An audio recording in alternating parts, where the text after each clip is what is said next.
We have some information. We'll try to answer your questions. We'll start with Dr. Linda Bell of the Department of Health and Environmental Control. Doctor. Thank you, Governor. Good afternoon. Today we announce 528 new cases of COVID-19 and 7 additional deaths. This brings the total number of cases in South Carolina to 15,759. and the total number of deaths to 575. And I have to say that today I am more concerned about COVID-19 in South Carolina than I have ever been before. For the past 2 weeks, we've seen some of our highest daily numbers since the pandemic began, and there have also been recent increases in our percent positive, which tells us that more people than we would hope for who are being tested are sick. This is why we need everyone's help in re-emphasizing how critical it is for every one of us every day to wear a mask in public and to stay physically distanced from one another. Those two precautions, masks and social distancing, are how we stop this virus. Yesterday, DHEC issued a joint statement with the South Carolina Hospital Association and the South Carolina Office of Rural Health, reiterating how vitally important it is for all South Carolinians to adhere to these disease prevention methods. So we're all eager to return to our normal lives, or what our new normal will be, but it will take us that much longer to get there if we don't stop the virus today. It doesn't take hard data to observe that many people across the state aren't social distancing and aren't avoiding group gatherings and aren't using masks in public. And we really need all South Carolinians to take these precautions every day, not just to protect ourselves, but to protect others who could become severely ill or who could even die if they're exposed. Our increased testing data has allowed us to better identify hotspots, and this has recently included Greenville County. Greenville County has seen some of the highest daily case counts for any county in the state for over a week and a half. And when we identify a hotspot like Greenville, we dig deep into the data and we use the confidential information provided to us in our epidemiologist work to help identify risk factors that could contribute to the spread in these areas. For Greenville, we've determined that several cases are stemming from some households, meaning that family members are infecting each other not unexpectedly in their homes. And that's why it's important to follow the advice of healthcare professionals and to stay in isolation and quarantine if you're diagnosed or you're a contact. And this helps protect your family. But we've also determined that approximately 31% of recent cases in Greenville have been occurring in a large Latino population. And so we've immediately targeted our outreach to efforts in these communities, and this has included interviews on local radio stations, Latino radio stations, and the redistribution of our Spanish-translated educational information and resources in these areas. We continue to increase COVID-19 testing availability in Greenville, and with the thanks of local hospitals and healthcare providers in healthcare facilities in those areas, we continue to work with community partners to accomplish that. And while we work to identify hotspots of virus activity in the state and take extra steps to help stop the spread of the virus in these areas, I ask everyone who's listening to me now to ask yourself how you can possibly help to stop the spread of the virus, what you can personally do to protect yourselves and to protect your communities, so that we can return to normal activities sooner rather than later. This will help us reduce the impact of the virus that we are all experiencing if we take these individual measures and ask ourselves if there's more that we could do to stop the spread of the virus. Your community might not be a hot spot today, but there should be no mistake that COVID-19 transmission is still high and widespread in South Carolina at this time, and it remains a threat to all of us. The preventive measures that we are encouraging are really the only things that we have right now to keep us safe in the absence of a vaccine.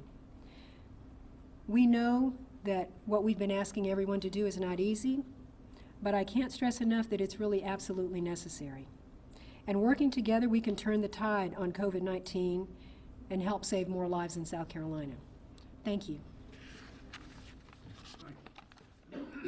Just a number of things. First of all, just to echo what Dr. Bell said, this is it's a question of individual responsibility, and it's something that we all have at our disposal. When I was growing up, I remember the Smokey Bear campaign was relatively new. Smokey Bear was a little bear that was found after a forest fire out west someplace, and he became the emblem of preventing forest fires, the symbol. And he was always saying, only you can prevent forest fires. Y'all probably remember that. Well, that appealed to children. What we're trying to do now is appeal to adults, children, and everybody in between. As Dr. Bell has said, and you've heard just about every day of over almost 3 months now, coming from this place and others, is that we all have to practice that social responsibility by not becoming infected and not infecting others. And whether it's by wearing masks, wearing shields, keeping the social distance, staying out of confined places, avoiding crowds, it's just a question of being respectful of your fellow citizens. And that is the only way that we will stop this virus, short of a vaccine. And the vaccine is not here yet. We don't know when it's going to be here. But it's disappointing to go to places and see people all jammed up in crowds, celebrating the beautiful weather, celebrating being in South Carolina, but at the same time exposing themselves and possibly others to these risks. And the ultimate price for this lack of care is death. And it's serious. We've already had 575 people die from it. Now, I'm not saying that they were the cause of their demise. Perhaps it was somebody else, but you don't want it to be you. So we've got to be careful. And again, we have it, each of us has it at our disposal, in our power, to be careful. And so whatever happens, we cannot keep businesses closed forever. We can't isolate South Carolina from the rest of the world. What it boils down to is we must be careful individually. So we're asking, all of us that work on this every day are asking everyone else to take these requests, take this information to heart and be careful, because this virus is with us. It's not going to disappear. The cold weather, the hot weather is not going to kill it. It may be seasonal, it may not be, but it's on the face of the earth, and it's going to be here until a vaccine is created for it, and that is not here yet. So we have to be careful. Now, in South Carolina, we have taken some steps to see that South Carolina accelerates back into the economy. As you know, the economy in South Carolina was way up at the top in the country. The economies were booming all over the United States, and we were right at the top. Well, we want to get there again.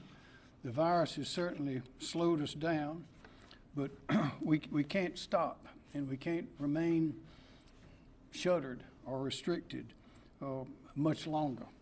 So we are I'm asking the General Assembly, and we've had meetings with the leadership of the General Assembly on a number of these, and I'm presenting a report to them today from the Accelerate SC Committee. It's a tremendous report. As you remember, we had about 30 permanent members and then others that participated, including all the state agencies, to come up with plans to keep the people safe and healthy and also re-accelerate or revitalize the economy. In South Carolina, we didn't close hours down like they did in some other places, but we certainly slowed down. But it's time, even in this situation where we still are faced with a deadly virus, we must accelerate our economy. And don't just think of the businesses and the big buildings, and think of the families. Think of the people who are dependent on their jobs. Think of the people taking their children to school, or will be taking them back to school in August and possibly some this summer. But just look at those people. Look at the workers. Look at the people you see in the stores, in the grocery stores, bank tellers, people working in the streets, all kinds of people in South Carolina, many in the tourism business or the service industry. Just think of those people, young and old. They need to work. They have to have money to pursue their life's plans, to feed their children, to pay the mortgage, to pay their bills, to keep the electricity on. So we have to get back to work. So the Accelerate SC has a variety of recommendations to the legislature. But probably the three that would be of the most interest at this time is first is that unemployment insurance trust fund. The unemployment insurance trust fund is money that is paid by businesses based on their payroll. So when their employees are laid off, they'll have a fund to go for I think it's 20 weeks. The maximum is about $326 a week. In this virus period, the federal authorities have added $600 to that. So it's a hefty amount going out, but our trust fund started off at $1.1 billion. Now in 2008, 2009, it was just about drained with the unemployment back then, as you remember. We had the state borrowed money from the federal government, and just a couple of years ago, we ended up paying it back, and we were able to even reduce our taxes on the businesses. And when the virus struck in March, early March, we had $1.1 billion. Well, estimates are that by the time we get to December, we will be over $600 million short. So what we're asking the General Assembly to do is from that $1.9 billion to immediately when they arrive back this month for the first session is to provide at least $500 million into that trust fund. Of the $1.9 billion, at least $500 million. That will take us, if the best scenario, the most optimistic pictures for our economy hold true as predicted by the Department of Employment and Workforce and others, that will almost bring us back up to level. It's likely to be short. If the downturn, if the economy is worse than we thought, then that $500 million won't be nearly enough. But we're hoping for the best. We're hoping to go back to work, but we've got to have at least that $500 million to go in immediately, and we'd like to have more than that. We'll be working for that. I'm also recommending that $215 million from the fund, from the 1.9, be used to reimburse public school districts who provide additional days of classroom instruction before the scheduled start of the school year, or expand their hours during the school year or before the school year. What this will do is it will bring 5 days of early instruction or expanded hours to the children who have missed that because of the closure of the schools, and bring those children up to full speed so they'll be ready to enter school. And that is they'll be able to absorb, they learn. You miss things over the summer anyway, but with this virus closing down the schools early, although we had a terrific distant learning program going on, there were a lot of students still need help. So we're asking for $215 million for that. Also, we're asking for $225 million that be directed for the reimbursement of verified and legitimate COVID-19 related expenses incurred after March 1st for the state agencies, local governments, first responders, hospitals, institutions of higher education. That'll allow these government agencies to reconcile their books by the end of the fiscal year, and we'll be off to a good start. So those are our plans at the time. We've had conversations, we in the office have had conversations with the leadership in the House and the Senate, as well as the agencies. I want to thank again the members, those who participated in Accelerate SC. It's really a unique operation, a unique assembly of talent to find our way, the best way to re-accelerate the economy in South Carolina, which accelerates the happiness and strength of the people in South Carolina, and that is our goal.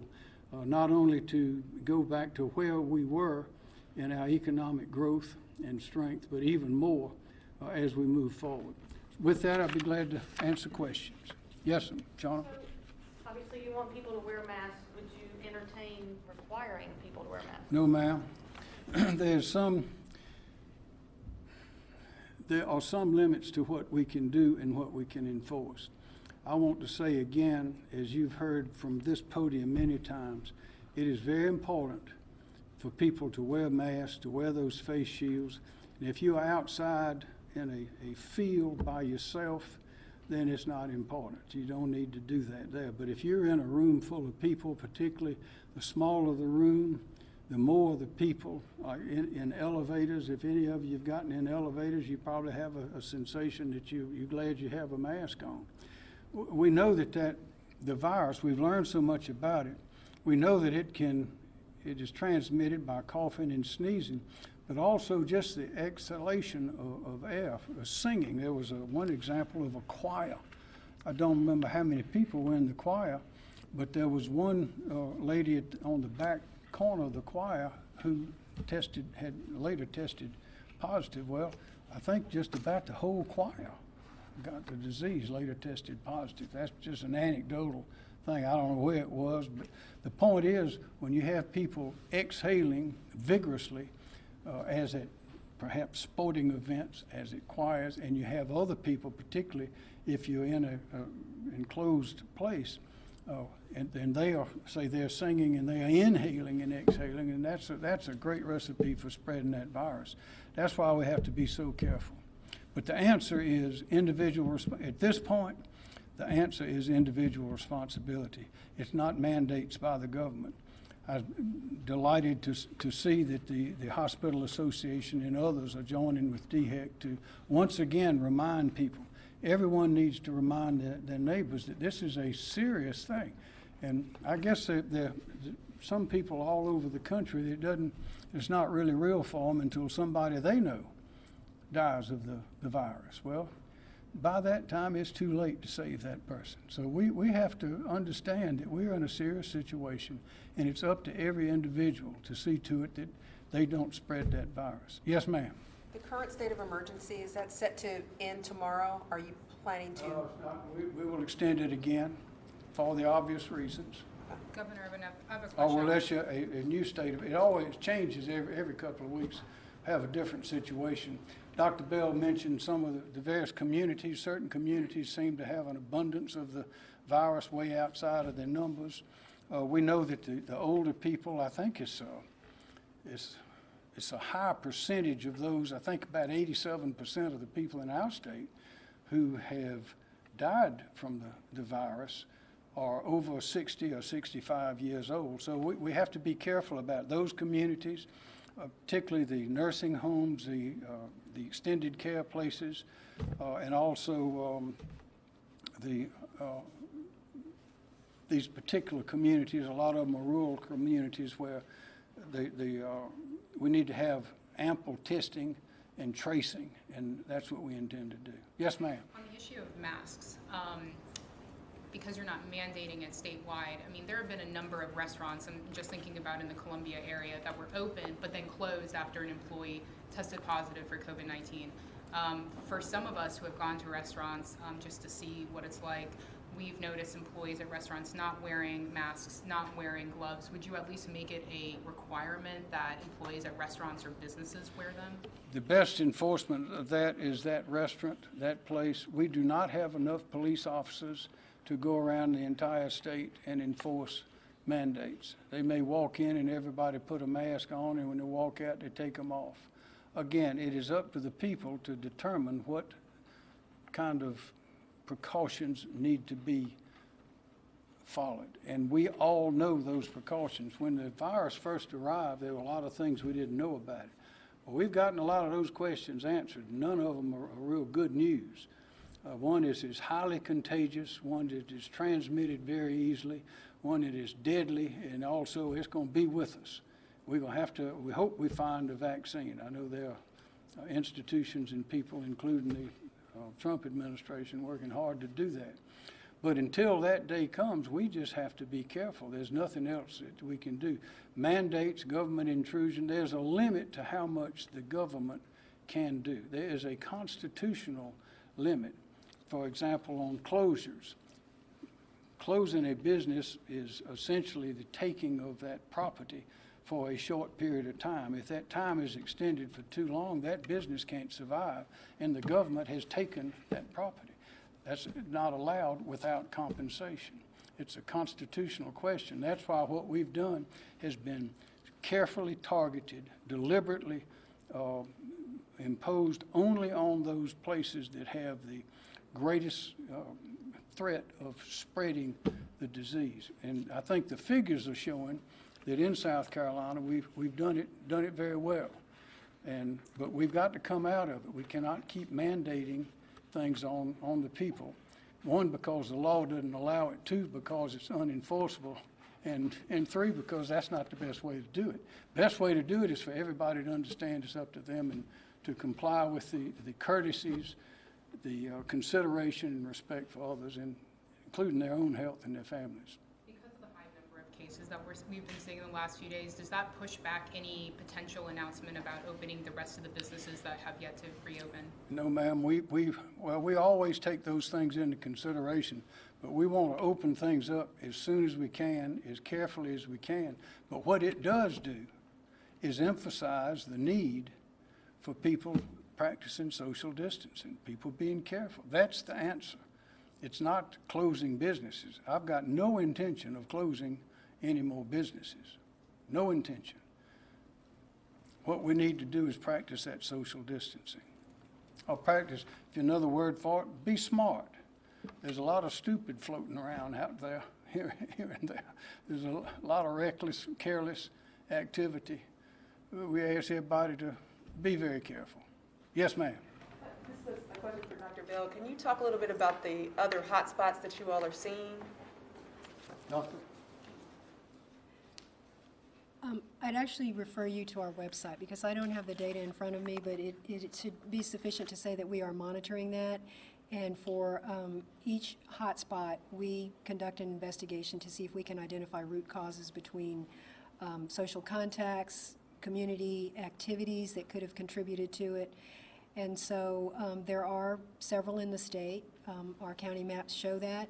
And each of those from the individual level is being investigated for their contacts, but also a community assessment of what's going on in the community that can contribute largely to a hotspot. And so in some we are identifying that there have been particular activities, like festivals or something like that, that a lot of people could have attended and weren't observing the recommendations. While you're up there, you said several were found to be like home gatherings. Were those funerals? Were those parties, graduation parties, or what sort of gatherings? No, so what I meant by home is that they are household contacts. So when we identify cases, and unexpectedly the highest contact that you would have is the people that live in the household with you. So I was referring to clusters of cases. There are a number of individuals from the same household, not from a special event like a wedding or graduation or something like that.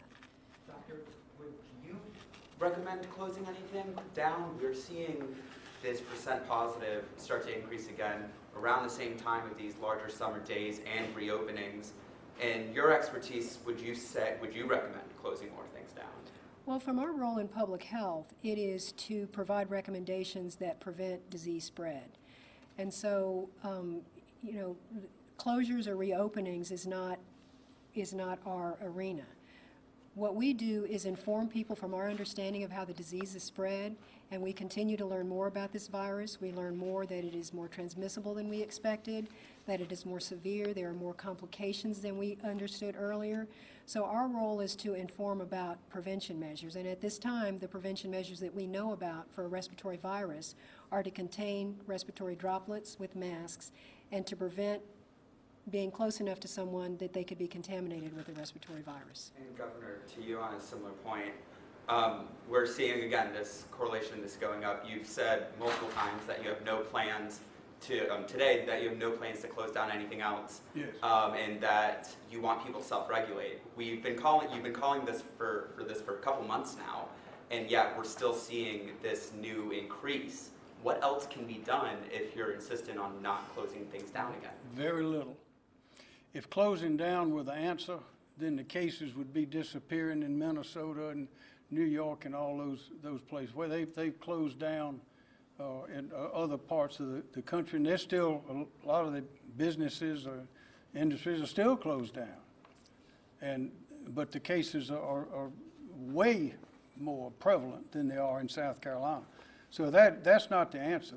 The answer we shuttered, we closed down some businesses, as you know. We didn't do the broad strokes like they did in other places. We didn't think that was smart. So we selected those that we thought were the incubators of the virus, places where there's close contact, big crowds, and those sorts of things. And as we've gone along now, after we have done that and we've learned about the virus, in the beginning of March, we knew not much about the virus. We know about it now, and we know how to keep it from spreading, and we know who is most vulnerable to it. So to keep an economy locked down, as they are still doing in some other states, is certainly not the answer. And the numbers that are produced there show that. The thing to do is we have to let people work. People have to be able to go and work for a living, to support their families, support their children, to pay their bills, to keep the lights on, to save for college and all those thousands of things. You simply cannot stop that indefinitely. We slowed it down in South Carolina enough to arm ourselves with the knowledge of what we need to do to be safe. Now what I'm saying is, as we have said from the beginning, is we now need to practice what we have learned. But if shutting down before, because we saw that decrease earlier when we did shut down businesses and took those measures, wouldn't it work again? The virus, the more we test, the more we find where the places were closed or open, the more we test, the more you find positive cases. And that's what's happening here. We're testing a lot more than we were at the beginning. At the beginning, remember, we didn't have the facilities, didn't have the capacity to do testing. That's why we were limiting it only to those who were showing certain signs of the virus. Well, those days are gone. Now everybody's getting tested. But again, if closing all the businesses were the answer, then the places that have done that would be doing great, but they are not. That's not the answer. And you cannot close, when you're closing a business, what you're doing is taking someone's livelihood from them. What they've learned, what they've studied for, what they like to do. People like to go to work, they want to go to work, they want to move up. And when the government closes down a business, you're taking that away from those people. Yes, ma'am. Question for Dr. Bell.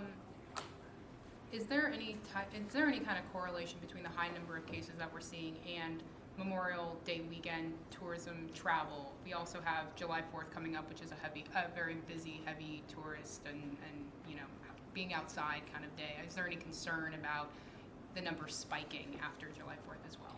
Yeah, there is that concern about large community gatherings, and I think that the data reflects that. We began to see the first increasing trends several days after the Memorial Day weekend, which would explain, you go through an incubation period, and within several days, people may experience illnesses, and then for the time that it takes the test results to come back. So that would partly explain that, and it's not unexpected that we saw lots of activity with large gatherings, no social distancing, very rare use of masks, and so these findings are not unexpected. Have you seen a spike since the protest? Well, what we're seeing is a sort of slightly ongoing upward trend, and so there are lots of activities going on now. There are not only the protests, but there are behaviors in lots of communities where people do not appear to be paying attention to, in all sorts of gatherings, paying attention to social distancing. And it's not just one or the other. It's not just a mask or 6 feet. It should be a mask and 6 feet. So, we ask people to keep that in mind. There are many ways that people can participate in gatherings more safely than is happening now, but it should be both the mask and attempt to keep a distance from other people. Doctor, has there been a decline in test numbers the last couple of days? Why is that? And do you have an ideal number you'd like to see in terms of daily testing? Well, we're continuing to work towards the goal of testing 2% of our population every month. We did achieve that goal. We actually exceeded the goal and made it ahead of time. So that is the goal, to continue to do that every month.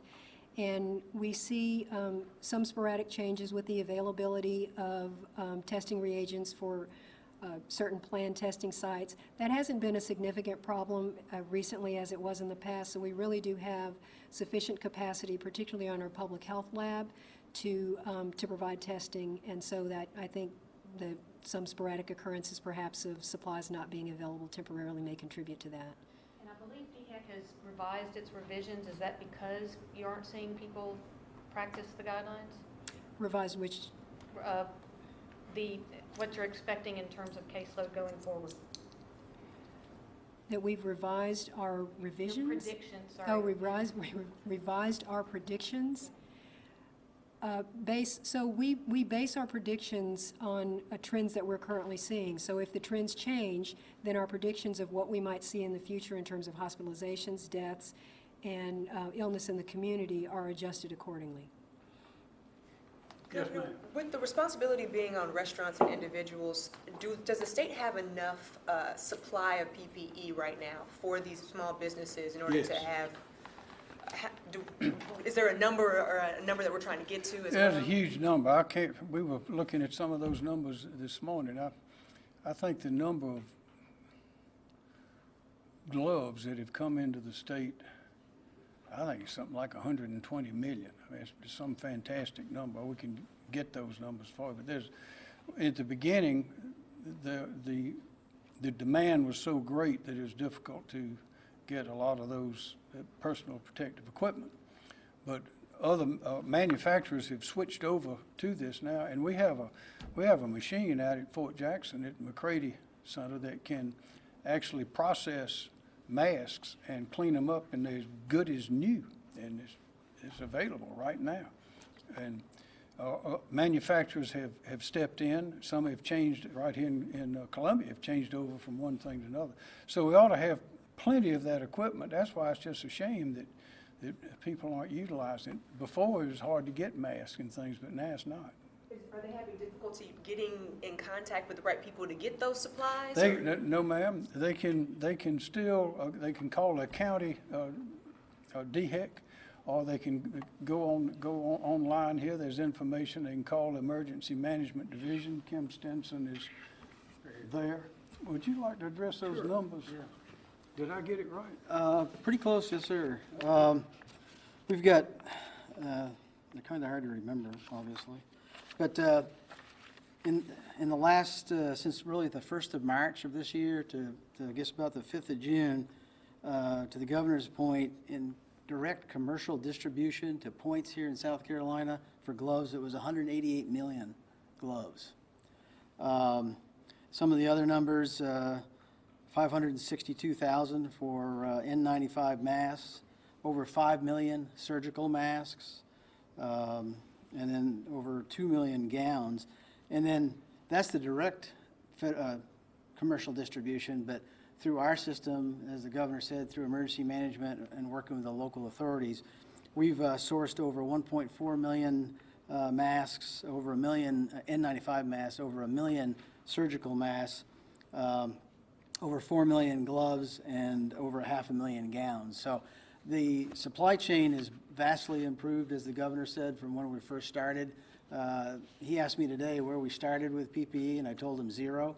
That's where we started originally in emergency management, and now we've gone a long ways in the last 2 months. But the key point here is that I think, as the governor said, that the supply chain and routine medical distribution and all that is working. Right. One of the things that we're working on right now is to create some sort of stockpile for future events, and we've already ordered quite a bit of that. But we're just some numbers there is for 30 days or 28 days, actually 4 weeks, over 400,000 N95 masks and over 1.8 million surgical masks, and we feel that that's just examples of some numbers that will hold us for at least 28 days or 4 weeks. At the federal level, they are going to replenish the strategic national stockpile. I don't know exactly what their numbers are, but I know today they were talking about on the N95 masks, as many as 300 million in that national stockpile. So it's also being done at the local level as well. And I think also many of the hospitals are looking into establishing their own stockpiles. So we're working very hard collectively to ensure that that we don't run into the same problem that we did here a couple of months ago. Yes, ma'am? More questions for Dr. Bell, if you don't mind. Dr. Bell? Yes.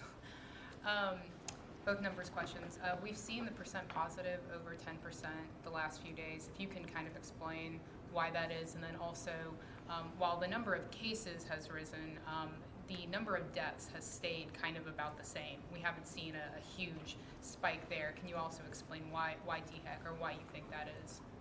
Well, the proportion of positives, the percent positive of testing, is when that goes up, that's an indicator that we are detecting more sick people in the population. So it is it's one indicator of adequacy of sampling in a population. So if you see a pretty low percent positive, which we had seen for a while, that gave us pretty good confidence that we were adequately sampling and catching a lot of people who weren't sick. When the percent positive goes up of the total number tested, then that tells you that we're looking at more people in the population who are sick. And also perhaps we need to expand testing so that we get that number to go down as an indicator of adequacy of testing. So as far as the number of cases going up and hospitalizations staying relatively stable, then it does tell us that there are more people in the community who are being tested who have milder illness.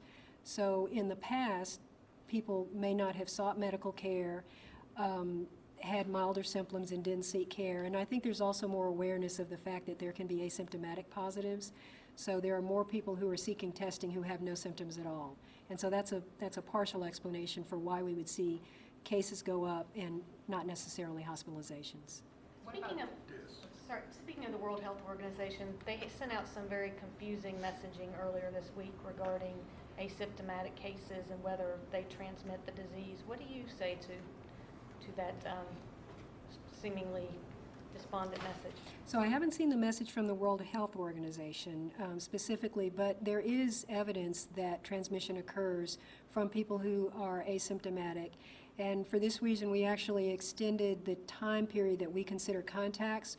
We initially said that you're a contact if you've had close face-to-face contact with someone from the time of onset of symptoms while they were still symptomatic. And now we consider a contact as someone who's had close contact with someone in the 2 days prior to the onset of symptoms, because we recognize that some people who do not have symptoms can spread the virus. Can you follow up though on the number of deaths, why we haven't seen a huge spike in those numbers? Why we haven't seen a spike in deaths? I mean, they've stayed pretty much about the same the last few days. We haven't seen a crazy hike in those. Well, when we look at data from one day to the next, it makes for a lot of reasons for variability. It's really better to follow a trend, to follow what we're accumulating over time to better explain, so that it takes time to investigate cases and to capture the cause of death. And so from one day to the next, it's really difficult to comment on what we're seeing. We need to follow the trends. Is there a magic number that could be reached where either you would recommend a shutdown or partial shutdown, or governor, that you would come and say, okay, we need to step things back? Is there a number of cases that we could see that would cause you to kind of backtrack a little bit just to make sure everybody's safe? I'll say again that if shutting down were the answer, then these other states that have shut down and have been shut down would be showing zero spread. Shutting down is not the answer. When we shut down, we are shutting down people's livelihoods. And we just, under the United States Constitution, you simply cannot do that for an extended period of time, because that's taking their property from them. And these statistics, shutting a business, think of the business, it's not just the building and what they do in it, say a restaurant, but it's all the people that work there. You've got cooks, you've got cashiers, you've got the waiters and waitresses, you have the owners of the business, you have and you have the customers coming in the business as well. I mean, when you take someone's livelihood from them, you've taken a very big thing from them. So shutting down is not the answer. Being smart about it, which is what I think we have done, is the way to do it, and I think we're doing it the right way now. And I can refer you to some numbers that this is positive cases per 100,000 per state. So how many people have tested positive out of 100,000 per state? Now these are very interesting numbers. In South Carolina, we're 209. I'll leave off the decimal. 293 per 100,000. North Carolina is 350. Georgia is 496. Now, North Carolina and Georgia are both bigger than we are, but that doesn't count in this. This is per 100,000 people. Again, we're at 293. North Carolina is 350. Georgia is 496. Alabama is 436. Mississippi is 594. Tennessee is 399. Virginia is 599. Florida is 300. Again, South Carolina is 293. Now, in our estimation, that's way too high. We want it to be much lower than that. But I think this shows that we've made some smart decisions that are working. Now, if you go and look at, I think it's Montana and North Dakota and Alaska, they're lower than this. West Virginia is lower than this, but then you go to Illinois, Michigan, Minnesota, New York, Pennsylvania, Connecticut, those places, and they're just sky high. And the sky high, of course, have all been locked down just about completely. Question. In the back, yes, ma'am. I also want to bring up elections, which was also affected by the coronavirus. There are a lot of issues here in Richland County. Any plans moving forward with elections or with the Richland County Election Committee? The Richland County Election Commission is the purview of the Richland County delegation to be sure that that is functioning properly. The State Election Commission, based on events, there's some places that have big crowds. They are going to see that in the runoffs, and there are some of those that we do have plenty of people. My understanding from the conversations and communications is that everyone thought that all of the polling places was adequate. All of them, some were combined, as you know, were adequately staffed. It turned out that they were not, and that's one of the things that we've learned. However, we also know that all of those votes are going to be counted, and that as far as we know, we have had a reliable election day. On the issue of voting, I know that's up to the legislature, and they did not expand absentee voting for November, but would you recommend, just given the sheer number of people that we saw turn out yesterday, to expand absentee? Not at this time, no, ma'am. Last question. On the question of expanding businesses, you mentioned Expanding what? reopening businesses. You mentioned that there's no reason that shutting down isn't the answer. However, some businesses in South Carolina are still shut down. Bowling alleys, just to name one. Are you considering opening these bowling alleys? Yes, we still, those that, as you know, we took a deliberate, targeted approach in those that we restricted, limited, or shut down, and we're going out the same way that we went in. Those that you've mentioned involved concerts and theaters and also bowling alleys. We are reviewing the information. We have the recommendations of Accelerate SC. We hope to be able to make some good decisions very soon. So Shauna? last year, on the Richland County issue, you fired the entire board. Obviously, we had lots of problems last night or yesterday. Would you consider again taking any sort of drastic step to? Well, I'll do whatever is necessary to be sure that when the people go to the polls, they know that they're not going to have an unpleasant experience and that their votes will all be counted. The time you referred to before was not in the middle of a pandemic. This is a little bit different. There are different approaches, perhaps different recommendations of things that need to be done. But I'm confident that the State Election Commission is gathering information to see what we need to do, and they've already determined that we'll have more people available for these runoffs, so we don't have the bottlenecks that we had yesterday. Y'all, thank you for coming.